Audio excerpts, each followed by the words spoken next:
welcome to the Why on Earth Community Podcast.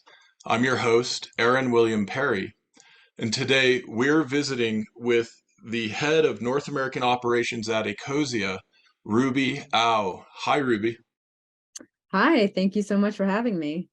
Yeah, it's great to have this opportunity to visit with you and learn about Ecosia, what you guys are doing as a regenerative, green, sustainable search engine, and also learn a bit more about what you're doing as an eco entrepreneur working in the impact tech nexus. And yeah, really looking forward to our discussion. Yeah, I'm looking forward to this as well. And I think we've had chatted a little bit before this, and all the things that you want to touch on are some of the topics I'm most interested in and passionate about. So let's get rolling. Sounds great. Ruby Au is the head of North America at Ecosia, where she is responsible for Ecosia's user growth and market strategy across the United States, Canada, and Mexico. Prior to joining Ecosia, Ruby worked in Nairobi's social impact and tech startup scene, where she founded and exited Lumen Labs, a Nairobi-based ed tech company. She later launched the African office for San Francisco startup Endless Computers as their business development lead in Africa. Ruby holds dual degrees in business and environmental science from the University of Southern California. And Ecosia is a not for profit tech company that dedicates 100% of its profits to the planet. They finance tree planting projects around the world and other environmental and social initiatives, such as solar power plants and community driven climate projects. By offering users a green alternative to search and browse online, Ecosia has been able to plant over 150 million trees worldwide. That is quite an impressive number, Ruby. So let's start there. Why trees? Why did you guys think it important to create a tech solution that would help get a lot more trees planted in the ground in the quote unquote real world? Yeah, absolutely. It's such an interesting thing, a tree, right? Because you see it all the time and you don't really think about it. It just blends in the landscape as part of the day.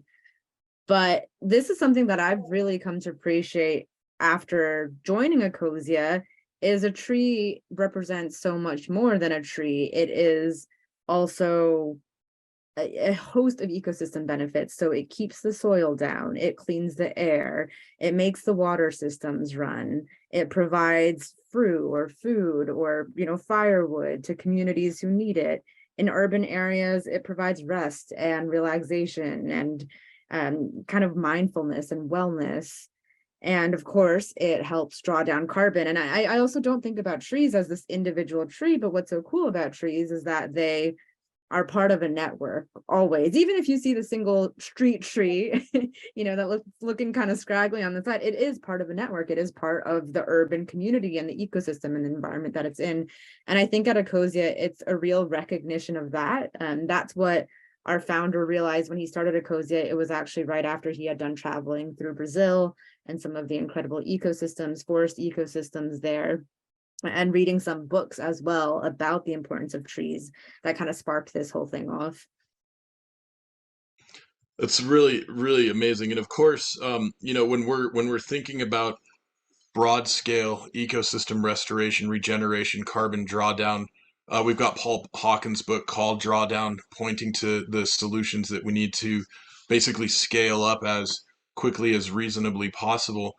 And what you guys are doing here by leveraging an everyday activity that many of us are doing multiple times a day in the tech space is really interesting. And can you just describe for us what Ecosia is and does and what it looks like from a technology standpoint?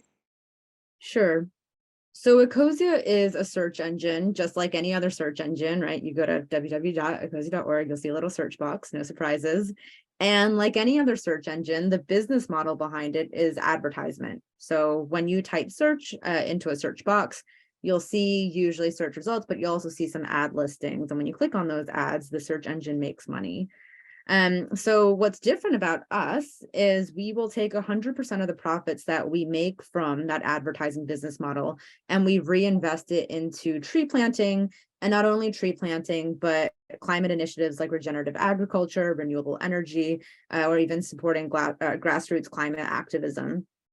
So that is in a nutshell how Ecosia works. And when I say reinvest as well, I don't mean we just write a check to an NGO to plant some trees.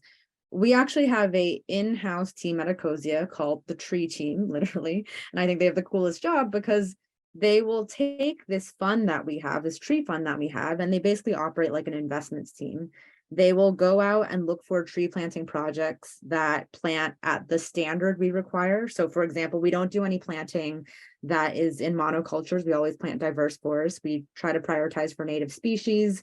If we plant a tree, we will monitor it for at least 3 years and maintain it for at least 3 years to kind of get it to the point where it's able to survive on its own. And when we sign tree planting contracts with partners, we do it with a 20-year outlook to really think about that long lifetime value of a tree, not just plopping a seed in the ground. So our tree team is really busy doing this internally, and we also think about tree planting from a portfolio perspective. So we have tree planting projects now in over 30 different countries. And tree planting in Brazil looks really different, both from a how do you do it standpoint and what is it for standpoint, than maybe tree planting in the US or Burkina Faso. So in Brazil, maybe we're doing tree planting to connect wildlife corridors and provide reforestation, rehabilitation of habitats. In Burkina Faso, maybe we're doing tree planting to prevent desertification or to renew desertified areas. In the US, we're doing tree planting in urban contexts in order to combat some of the historical injustices where Black and brown communities traditionally live in areas with lowest tree canopy cover because of discriminatory practices. And so that looks really different. And we think about this basically, how do we tree plant across our entire portfolio? How do we allocate funds to where they're needed according to the season that they're needed in order to make the biggest holistic impact? Wow, that is really amazing and exciting. And I'm sitting here wondering, tree planting can be done in so many different ways. Right here outside of Boulder, where I'm currently located at Elk Run Farm, there's a cluster of regenerative farm projects where thousands of trees have been planted in a drylands agroecology strategy, right? And when we do these plantings, often these are weekend gatherings where dozens of volunteers show up and we get thousands in the ground in a couple of days. And so have a sense for the human side of this tree planting activity. And also, I've had the opportunity to interview Tom Chi from At One Ventures, another technologist who's focused on climate and social and environmental solutions. And one of his projects, one of his companies, is a robotic tree planting technology that can get huge numbers of coated seeds into the ground in any given time frame, much greater numbers than typically we see with the deployment of human capital. And I'm curious, do you guys, when you're looking at the portfolio, are you using those kinds of technology approaches to tree planting as well, or is it mostly the human type of planting like we've done around here at these farms? It is a mix. So there are definitely some projects where we will use technologies like drones, for example, to help us do tree planting. In other places, it is more of a volunteer-led effort where it's a very human or manual effort. And this really depends on the type of project we're planting in. So what kind of area, what kind of, for example, if you just drop a seed in really fertile, rich soil, it'll grow. But if you just drop a seed in a desertified area, maybe not so much. So the planting method is going to differ based on the ecosystem.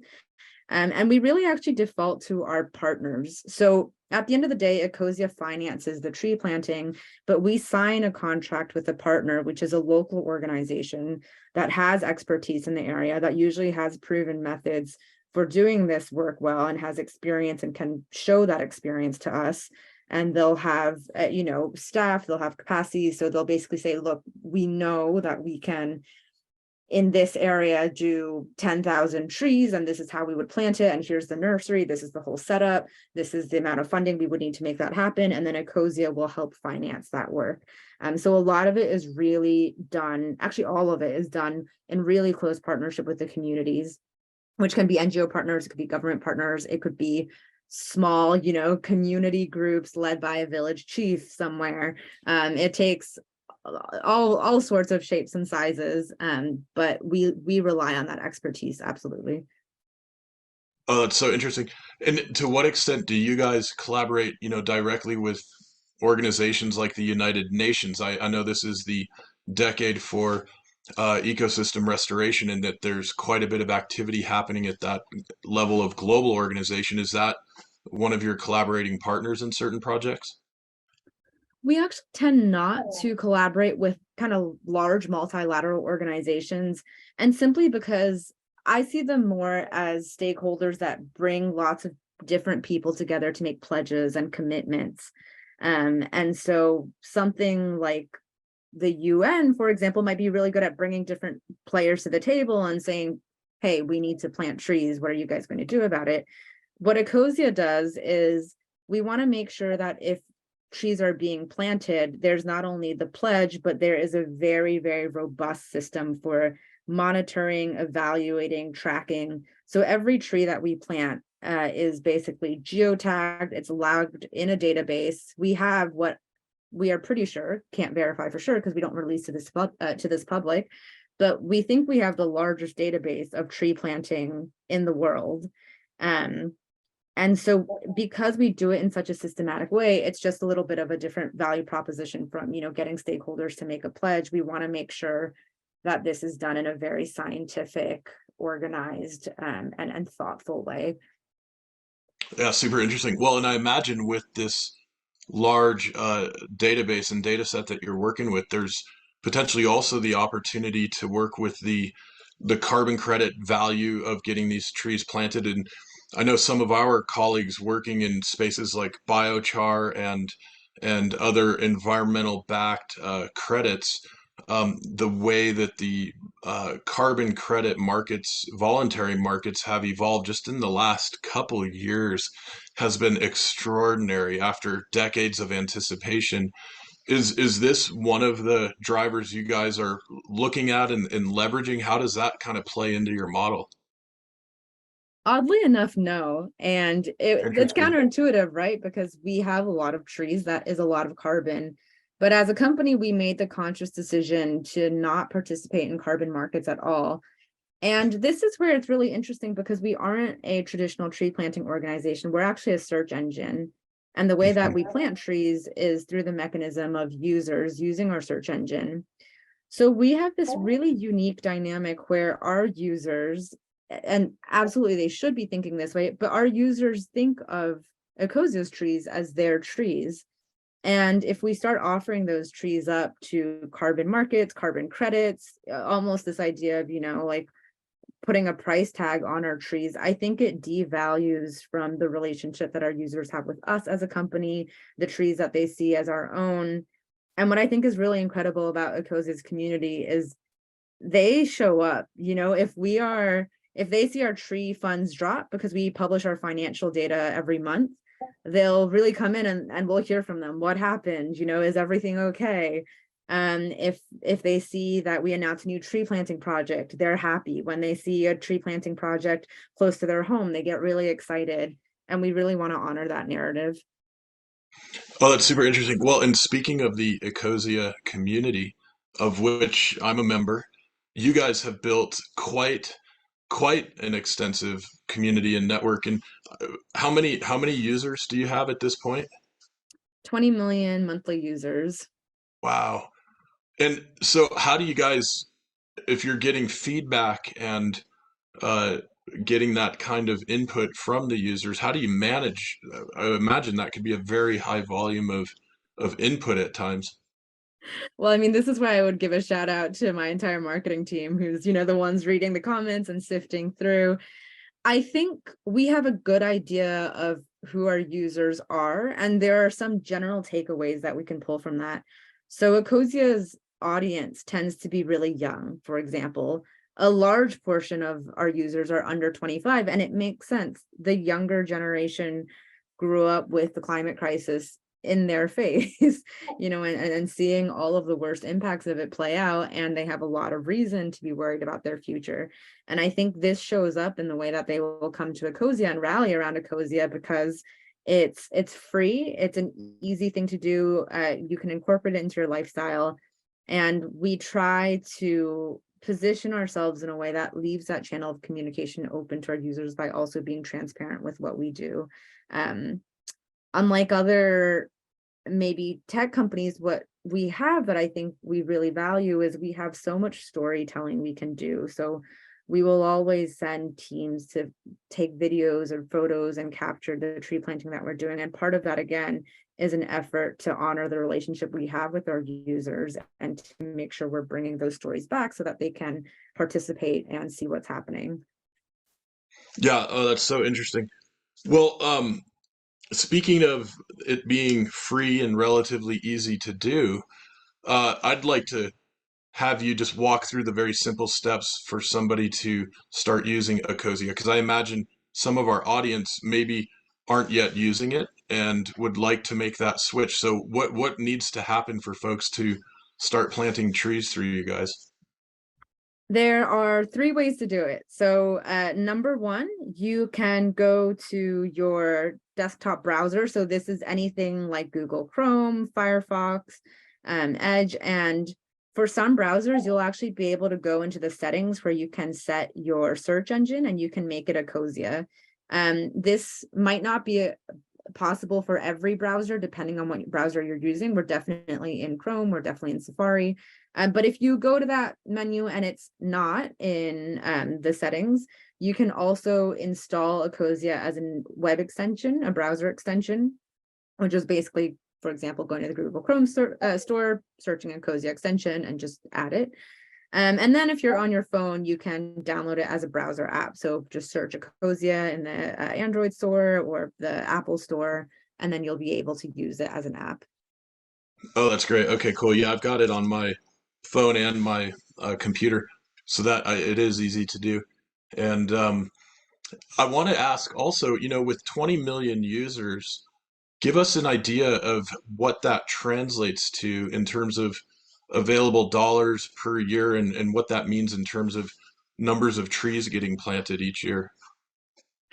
You know what? I couldn't give you the exact numbers off the top of my head. I believe the last time I looked, it was something like it's between 10 to 20 million that we put into our tree fund each year. And you can find those exact numbers on our website. And then the number of trees as well is something that you would be able to find on our website, just by because we'll do a breakdown of like how much money went into tree planting and then how many trees does that mean.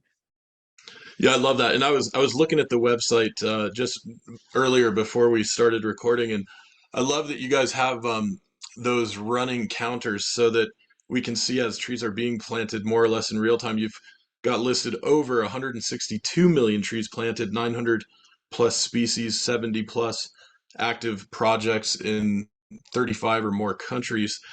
And I Yeah. also noticed on there a few of your guiding principles, including this radical transparency.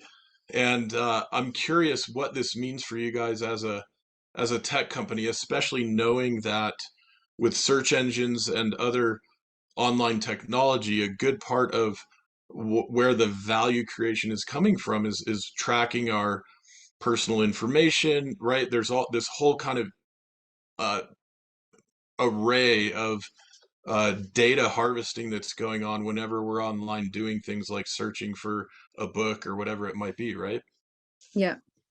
Ecosia is a privacy-friendly search engine, which means we don't track your data. We don't use any third-party trackers. We don't sell your data to advertisers.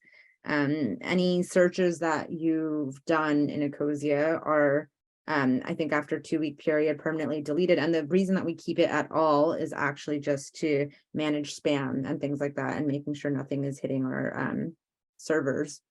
And part of the reason we do that is because yes, we are a tree planting search engine, but bigger than that, we believe in being a purpose-driven social impact company. And we believe in something called stakeholder capitalism, which means when we're making decisions, we're thinking about them from the framework of who does this serve and who do we want this to serve. So yes, we can be a search engine and plant trees and also collect your data, but those values fundamentally for us are at odds with each other, because if we are trying to be a company that serves people and planet, we can't do that well by planting trees, but then turning around and collecting your personal data, using it in ways that you didn't consent to, and kind of contributing to a world of digital surveillance that is increasingly, unfortunately, becoming case normal. And so it really boils down to company values, the way we make decisions, the way we think about how to make those decisions. Yeah, it's really, really compelling. I mean, I think that as we're kind of heading toward Web 3.0, which I'm not going to pretend that I really understand completely, it seems like there's more emerging around communities self-organizing and self-selecting for greater privacy protection, greater values-driven impacts and activities among these different stakeholder ecosystems. And I'm curious, like you being a social tech impact entrepreneur and technologist, you've done several different projects and businesses prior to Ecosia. Tell us a bit about your other projects in the past and also where you sort of see things going over the next several years as we see more and more development, hopefully trending in some really positive directions in all of this. Yeah, absolutely. It's interesting, right? So in school, I studied environmental studies and business, and that's kind of, I always had this interest around climate and the outdoors because I am just an outdoors enthusiast. I would be really happy if you just dropped me in the mountains for a couple of days and I resurface, a week later. But that being said, as fate would have it, I kind of ended up first in the education sector and ended up building an ed tech company and selling that ed tech company and then going and working for another education tech company. So later on, the one I worked for had actually built a computer operating system with a lot of pre-installed content for offline emerging markets. And after that company is when I came and joined Ecosia. And so it's weird because I've gotten to sit at this intersection of education and tech. I've sat at the intersection of climate and tech. I sat at the intersection of privacy and tech and digital rights. What you would think happens is you kind of get bogged down to like, oh man, which of these issues are most important? All of these feel like big, overwhelming crises, right? We've got to tackle education, but man, we've also got to do something about the climate crisis, but man, we've also got to care about privacy, and it all becomes a little much. And you asked me where I see things going. What was interesting is once I got to be in and experience all of those spaces, you kind of get this bird eye view where you start realizing that each of these seemingly separate, seemingly disparate social problems all come down to larger root causes a lot of times that have to do with this myth around endless growth, about companies not being able to answer the question of what is enough. A company is actually a really weird entity if you think about it. Someone sets this up and it's this basically immortal entity being that has a destiny to grow forevermore, uncapped, which is unless you go bust, right? It's basically like either we fail or we will just forever live on and get bigger and bigger and bigger and bigger. And social impact companies, I think it forces you to reckon with that question of what is enough and what are we actually trying to achieve here.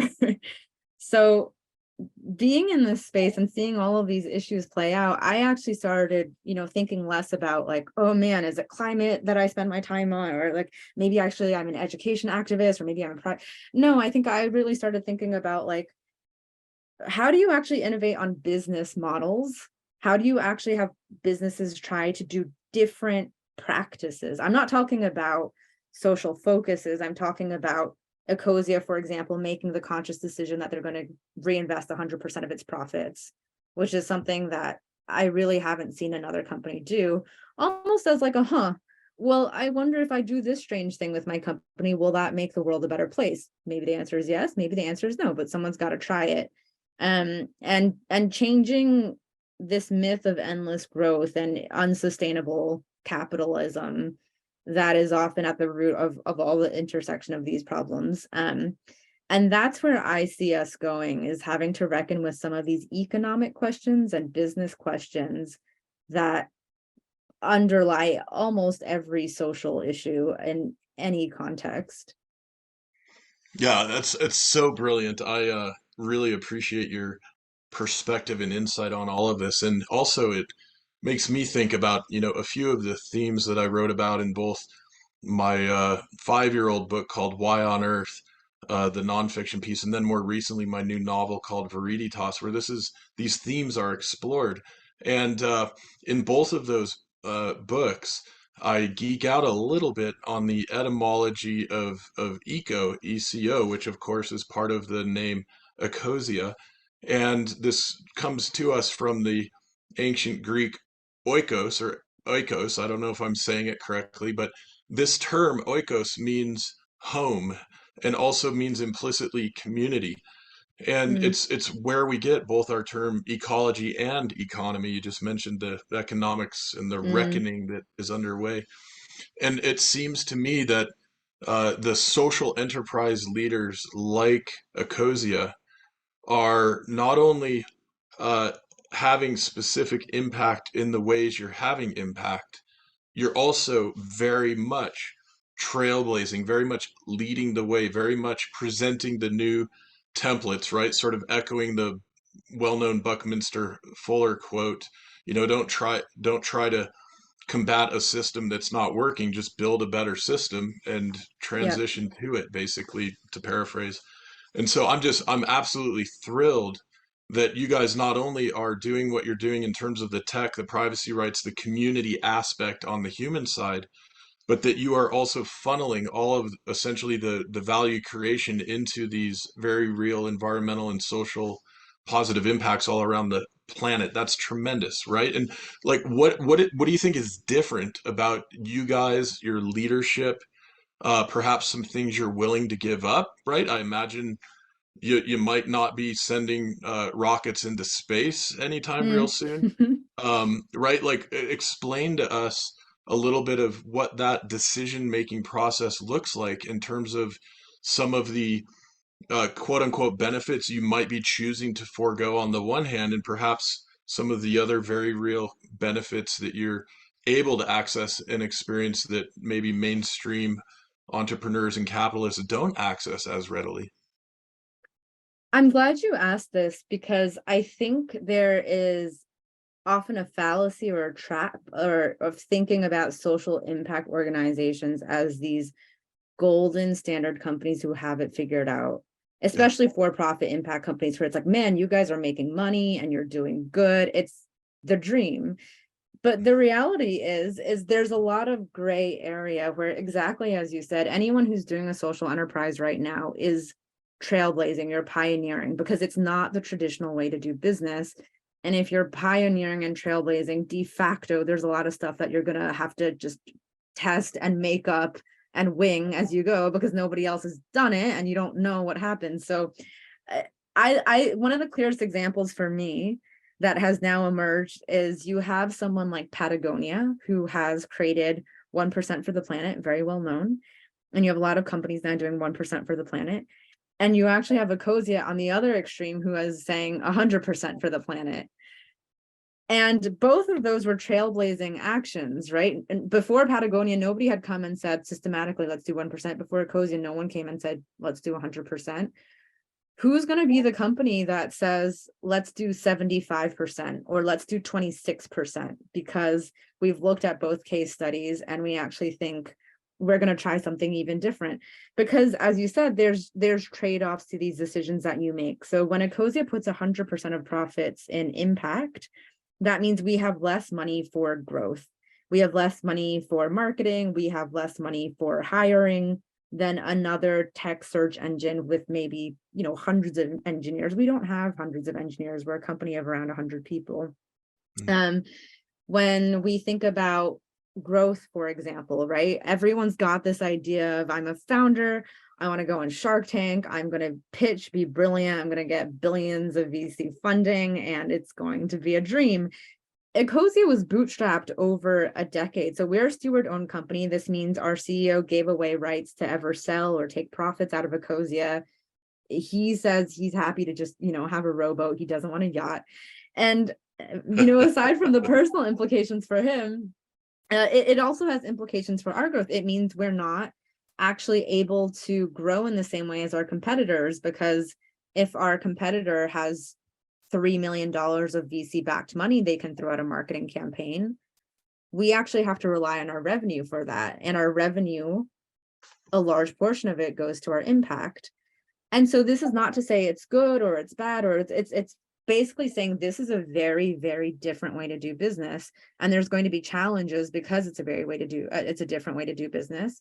But somebody's got to do it so they can try it, so that somebody else knows when they're sitting with this, like, man, what do I want to do with my profit? Okay, I know what 1% looks like. I know what 100% looks like. What is the mission and the impact I am personally trying to achieve? And then what decision is going to best serve that? Thank goodness I have some data to make that decision off of. And I think I'm a real advocate for more people going and creating more data points so that other people have more data points to make their decisions off of. Yeah, it's really it's so compelling and exciting. And of course, you and I have had a couple of offline discussions around some of the innovative work we're doing in the Y on Earth community ecosystem right now around regenerative finance and social enterprise. And we're cooking up some potential collaborations. And we recently also, interviewed Kate Williams, the CEO of 1% for the Planet, and are similarly exploring some opportunities there. And I am really interested in how we as a global community right now in this very precarious and potentially exquisitely transformative moment in our species evolution and development. I am very curious how we most effectively deploy massive sums of capital in socially and environmentally appropriately structured stewardship entities and ecosystems, such that we're able to really scale all of these positive impacts in a way that brings greater volumes of capital in, and Yeah. ensures that the profits, the proceeds, the value creation is truly being uh, distributed in a stakeholder capitalism ecosystem, stewardship capitalism ecosystem, instead of simple shareholder capitalism ecosystem. And I'm wondering if, who knows, it might be the rule of 72. Maybe there's a 72% mark. Eric Lombardi was on a recent episode as well, talking about the social enterprise movement, which has a specific stipulation of a minimum of 51% of distributable profits going to impact NGOs. And so I don't know. I've been playing with models that look at a starting point of 51 and then ratcheting up toward, maybe it's 72 or 80 or whatever, as the profitability scales, as those financiers, those sources of capital recoup investments and realize some modest, appreciable return. But this is about making livings and not making killings, I think, overall Hmm. in this whole kind of framework. So yeah, I'm obviously getting a little excited about all of this and kind of geek out on this, but I'm very excited about where this innovation might be taking us in the next few years and what doors might be opening up for the global community around this. And you know what? I think one of the things I've taken away working across social sectors is that there probably isn't going to be hard, fast rules. Instead, there's probably going to be evolving rules. And I think those rules will also change by sector. So even though I see fundamental root problems linking sectors, I also know that, for instance, the education sector that I once worked in, a lot of times nonprofit models are better suited to education models than for-profit models because you have a very, very long return horizon. A lot of times the people who need good education the most are the ones who are least able to pay for it. And man, you're not going to squeeze someone for good education, right? You're not going to squeeze them for every penny you can get. Um, but this person is going to go through the education system for maybe a decade before they really get tangible results. And even then, it's often not quantifiable. And then you compare that to something like the fintech industry, which also has tremendous social impact, right? If you can just make borrowing and lending accessible to populations who didn't have access to that sort of credit and finance before. But fintech tends to have a much faster return horizon than education does. And so there, maybe then it's a rule of 75, but maybe in education, it's like, oh man, we just got to be nonprofits here.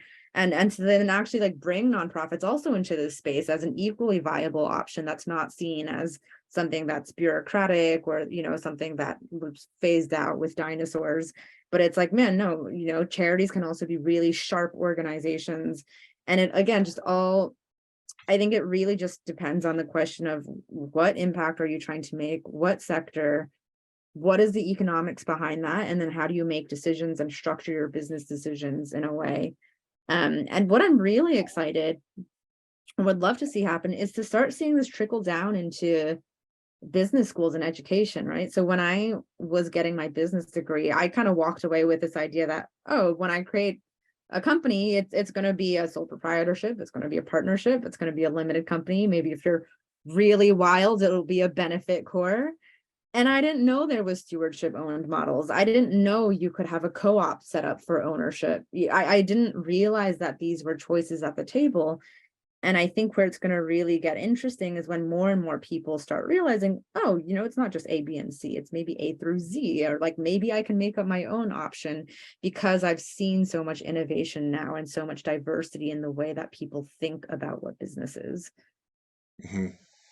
Yeah, it's so interesting, and my wheels are turning right now thinking about a recent conversation I had with John Perkins, who's been on the podcast, wrote Confessions of an Economic Hitman, and co-founded Mm, Pachamama Alliance, and wrote more recently Touching the Jaguar, discussing some of his experiences with different indigenous communities and wisdom keepers. And he speaks very clearly about the differentiation between death economy and life economy.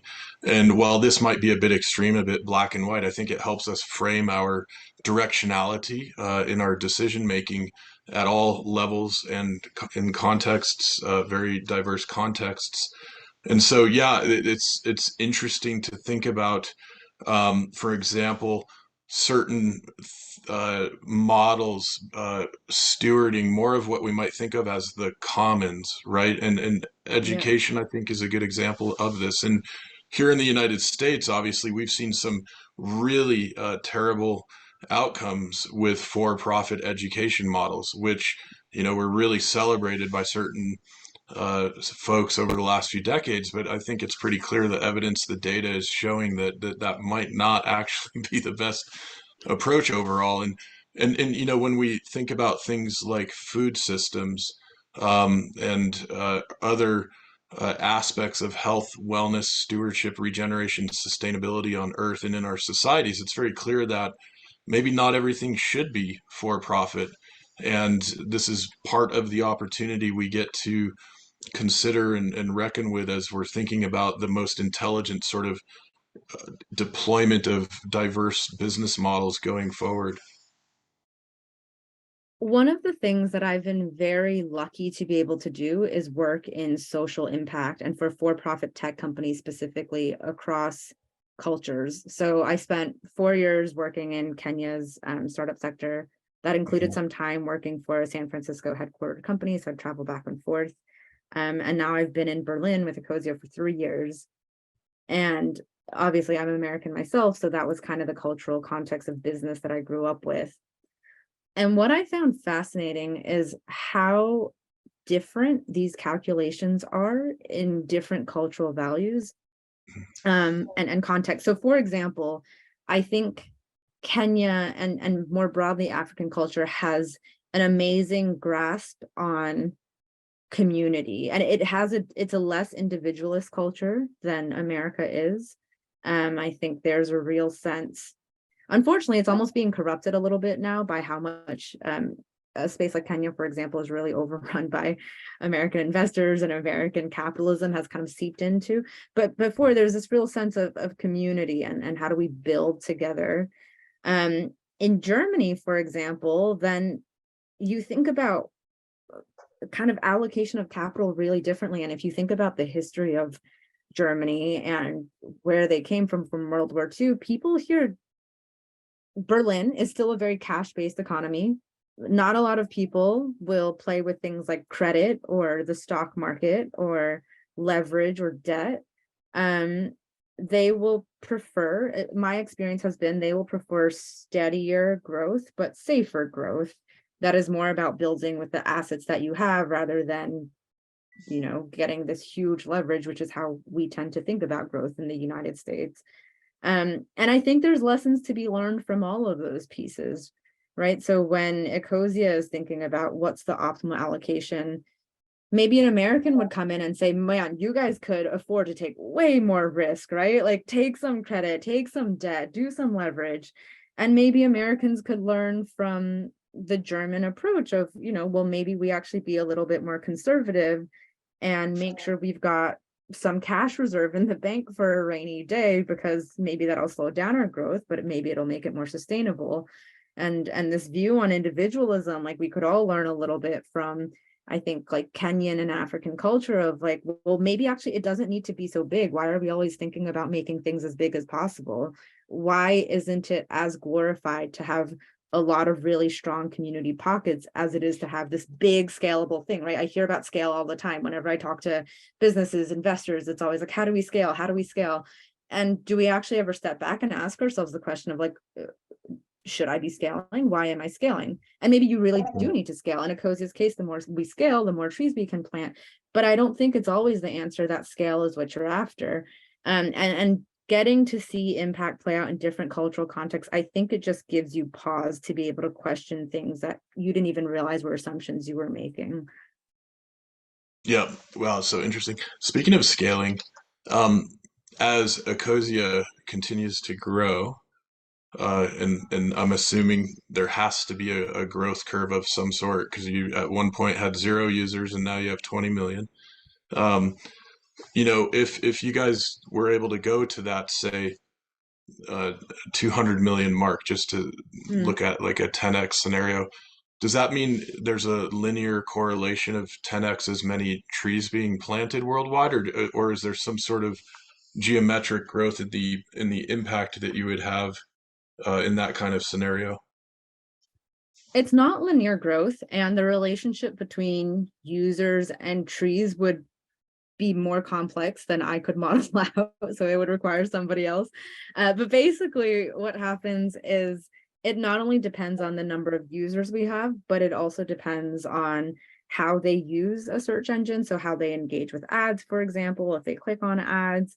It depends on what partners we're working with. So tree planting in urban context, for example, an urban tree can cost hundreds of dollars to thousands of dollars a tree, because you've got to do community engagement, you've got to jackhammer up concrete. It's, urban environments aren't made for trees. Whereas if you're doing large scale reforestation in a really fertile area, tree cost drops a lot. So it's going to depend on a mix of basically how users are engaging, what tree planting partners we're working with, what the costs are per tree. Again, more complex than I could possibly model out. So I know it's not linear. What it is, I couldn't possibly tell you.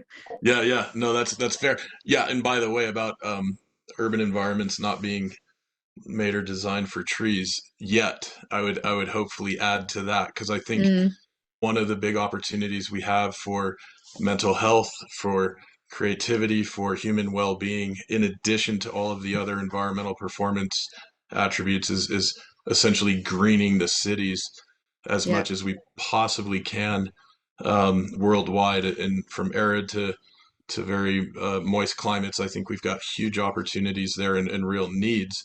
And it's super cool that you guys have already chosen to, again, trailblaze in the urban arena. I'm curious, like here in the US, where might we be able to go and visit and see, observe, experience some of the projects that you guys are supporting? We are taking our first baby steps in urban tree planting at Ecosia. So Cool. we've got a lot of expertise and experience when it comes to large scale reforestation. And I didn't realize this until I started spearheading this work. I think many people don't, but urban tree planting is a entirely different discipline of work than large scale reforestation. Because man, all the boundaries you hit up on in an urban context, it's like you plant a tree, people aren't happy about it. Maybe they don't Mm. want a big tree that sheds on their yard. There's now, municipality guidelines about how wide a tree can be, where it can be, what's the permitting process, does it hit a water pipe? And I was walking around Los Angeles one day with an urban forester, and it was incredible. He would just point at a tree and be like, that one shouldn't have been planted there because its root system is really wide and it's going to kink up the sidewalk within a span of 5 years. But this one is a really good fit because this one will survive even if it's not planted often. It doesn't get too big. People don't complain. All these things that if you just plant a tree in a forest, you don't have to think about this, right? So all of that is to say, we traditionally hadn't done urban tree planting. We didn't know any of this, but we decided to because, looking at a place like the States where a lot of our users were, and people really asking for impact that was closer to home. And this was also right after the 2020 George Floyd protests, and really just having some of these socioeconomic disparities stare at you in the face. I was like, okay, our philosophy has always been right tree, right place. Mm. In a context like the US, what does right tree, right place mean? And it turns out that if you look at a map of canopy cover in the US, historically discriminated areas, like historically redlined areas that were previously disqualified for funding because of the demographic makeup of the communities that lived there, are a direct map of where you now see lowest canopy cover. And lowest canopy cover means worst consequences of extreme heat. It means no flooding control. It means the worst air pollution. And of course, these are often Black and brown communities. And so we said, okay, so right tree, right place in the US means going into these communities specifically, but we can't just also go in. We are a German company that we sometimes we don't have a claim on trying to make an impact on these areas, right? Which have good reason to be very suspicious of people coming in and just doing good. And so again, it was a very humbling learning process of talking to a lot of organizations, trying to find the right partner, who does work closely with the communities, who has built trust, and who could kind of guide us and be like, well, when you do urban tree planting, a lot of people want to fund the tree planting. Nobody wants to fund the community engagement. No one wants to pay to print brochures in English and Spanish so that people can understand what's happening. Nobody wants to do the hard work of tabling and sitting in the sun so that people have a place to go and ask questions. And so that's what we started trying to finance, is blended programs that do urban tree planting but really focus more on community engagement. And we've launched a project now in Los Angeles with an amazing partner, City Plants. We've launched one in Chicago with a partner, Open Lands, and we're getting ready to announce two new projects in New York that I'm really excited about. But I really want to emphasize that this was new to Ecosia, and the credit really goes to our partners for kind of holding our hand through this process.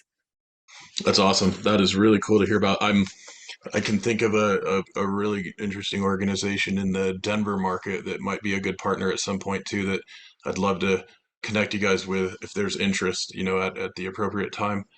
And yeah, let me remind our audience, Ruby, that this is the Why on Earth Community Podcast. I am your host, Aaron William Perry, and today we are talking with Ruby Au, the head of North America at Ecosia, and want to take a quick moment to let you know that you can go to ecosia.org, ecosia.org, and we'll have all these links in the show notes. To learn more about the Chicago and LA projects specifically, there are specific links that we'll include for some of Ecosia's blog posts around those projects. And you can also connect with Ruby on LinkedIn if you would like to. It's Ruby-AU. Of course, want to give a shout out and thank some of our sponsors and partners who make this podcast series possible. This includes Purium, the organic superfood company. You can go to whyonearth.org/Purium to get a $50 discount or more on your first order. And 20% of those proceeds will come back to the nonprofit, to the Y on Earth community to support our work. Soil Works also, biodynamic soil blends for your gardens, yards, and communities, yonearth.org/soilworks. Dr. Bronner's, of course, and the recent chocolate episode that we did with President Mike Bronner was absolutely wonderful. If you haven't yet tried the Dr. Bronner's chocolates, I highly encourage you to do so. And of course, Waylay Waters, the biodynamic and regeneratively grown hemp-infused aromatherapy soaking salts. That's waylaywaters.com.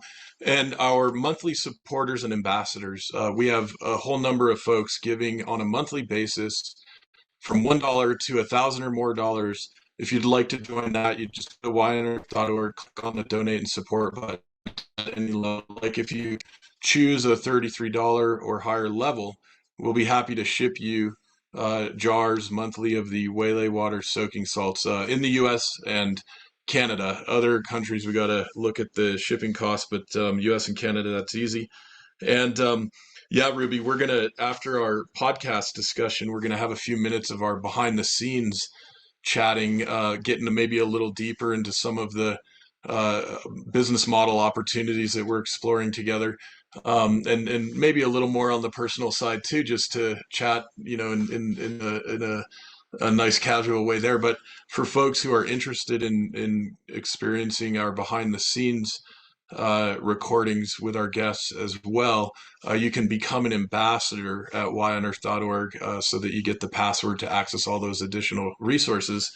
And yeah, so on that note, Ruby, I do want to ask you.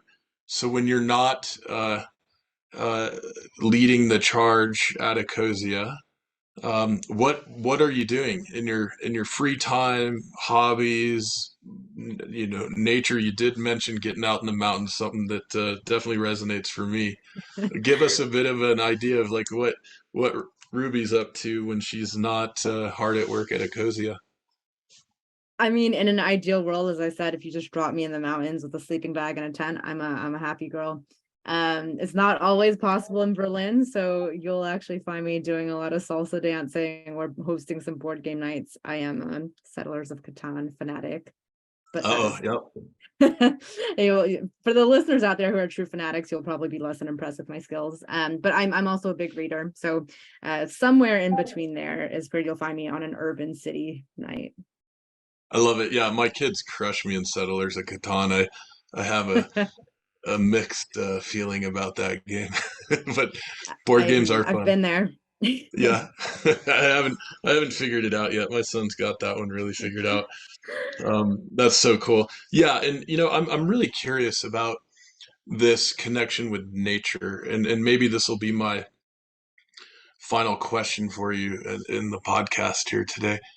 I'm convinced myself that for many of us, this connection with nature is essential to our Mm, inspiration and also our intelligence gathering, that there's a certain form of intelligence we get to experience in nature that we don't get to experience in pixels and computers and binary and so on.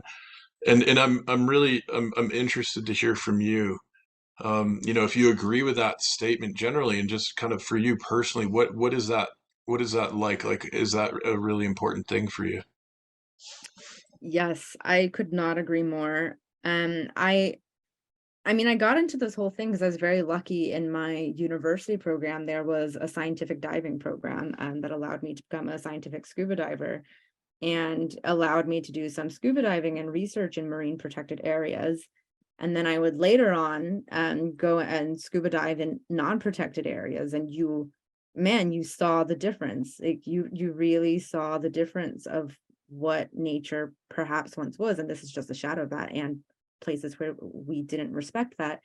But one of the things I loved about being in the ocean, and this is true of the mountains, it's true anytime in nature, is I feel like I have space. And it's something that I think is one of the most overlooked intelligences, as you call it. But Mm. most days I will make 20 to 30 minutes. I've got a big kind of forest courtyard behind my flat, very lucky, but I'll just make time to be there for 20 to 30 minutes doing nothing except for being there. And I don't know how to put it into words, but that space is really important for me to function, to actually step back and look at my life a little bit objectively and look at my opinions and the narratives I get sucked into every day about, what I think about this, and this is my opinion on this, and to actually step back and be like, okay, so that's a opinion. It's, for those who meditate, I think it's very similar to meditation, and nature almost kicks you into that. Yep. And I really value that, just in terms of being able to function as a human. Yeah, absolutely. And that really resonates. I'm the same way. And increasingly I recognize in my own personal job description that time in nature is not a, nice thing if you can have it. It's not like a thing that you maybe do once in a while. For me, it's like this thing that absolutely must happen in a meaningful way on a daily basis, as well Yeah, as a weekly kind of immersive, day in the woods or whatever. And yeah, I find that I feel way better. My balance is way better internally, and my clarity of thought is much different. And I know there's a lot of emerging science around this that helps us kind of yeah. understand what's going on, but yeah, it's very real, and hence another reason why bringing a lot more forest canopy into the urban environments is so important, right? Yeah, and I think it's one of the hardest conversations you can have, because you can quantify what's the economic value of preventing storm damage, or, like, health benefits of decreasing air pollution. But how do you qualify or quantify something like just giving people space? And these are often the people who need space the most. Um, and I just, having a moment in time where you're not getting any input, there's nothing in your earbuds, there's nothing you're reading, there's nothing you're consuming. I think it actually allows for independence of thought as well, because you cannot have independence of thought without space to actually look at your thoughts and look at your beliefs. Um, and man, the communities who don't have tree cover really are often the communities who deserve that the most. Absolutely, absolutely. Well, Ruby, thank you so much for your time, for all the work you and your colleagues are doing, helping create more space for people around the world, along with all of the other social and environmental impacts that you're having. And before we sign off, I want to open the floor to you. If there's anything else you'd like to say or mention before we conclude the episode, the floor is yours. Nothing except for a big thank you. I mean, to you, your entire team, for the work that you all do. We can't get our message out there without a community. And really, I just enjoy having the chance to sit down with someone and, as you say, kind of geek out over this stuff. Because it really doesn't create any value until it leaves our heads.